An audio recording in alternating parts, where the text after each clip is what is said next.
The Outback is an area full of surprises.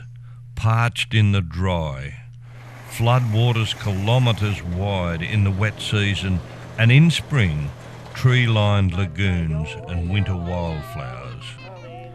In a country almost as large as the United States, there is a population of just 20 million people, and in the Outback a handful of resilient pioneers, Australians who farm and graze the country to supply the cities, and people who mine the arid earth to recover the wealth.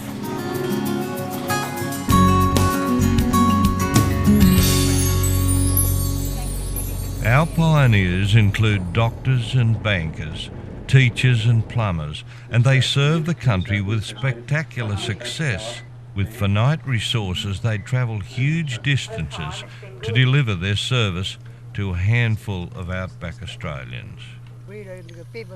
This is an unusual country where isolation is a word and an action, but not a handicap. At the cutting edge of technology, Australian professionals deliver first-class services such as education using state-of-the-art technology. Teachers and students are often 2,000 kilometres apart, but are like family with the closeness offered by video and computer communications.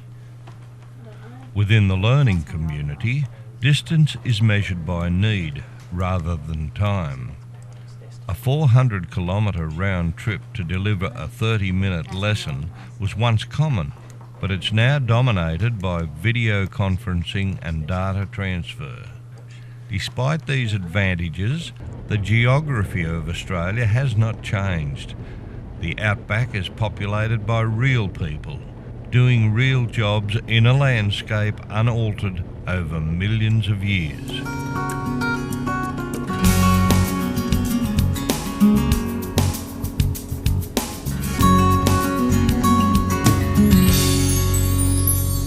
Apart from the sand in the Simpson Desert and the crimson earth of the McDonnell Ranges, the rest of Outback Australia is pretty much spinifex, heat, blue sky, and a whole lot of loneliness. This is the God-forsaken, bleak country where Mad Max 3 was filmed. This is beyond the Black Stump country. Often, the only sounds are the harsh and melancholic cries emanating from a murder of crows and cockatoos overhead. But it's the desert's unearthly stillness and emptiness that makes the interior such an unforgettable experience. After a while, the monotony and boredom of the landscape induces a matching mental emptiness.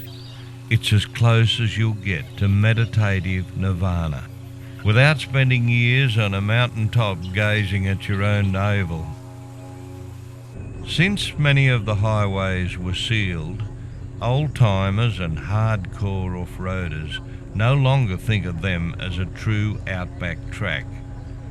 They prefer the more rugged terrain of the old drovers' routes, the Oodnadatta and Birdsville tracks, the Gun Barrel Highway and the Bomb Roads. The Australian Outback is littered with uniqueness, the long, lean rivers that flow from one end of the country to the other, and townships like Longreach, the centre of vast grazing properties and a historic railhead that opened up the west, and the home of Qantas, Australia's national airline.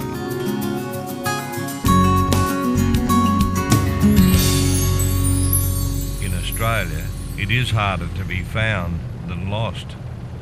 If you need to get away from the hurly-burly of big city life, there's no better place to do it than in the Outback. Head out into the empty wilderness, sleeping at night under the Southern Cross and the vast ocean of stars. You'll see why this land is simply beautiful, and you'll be proud of the men and women who keep it that way.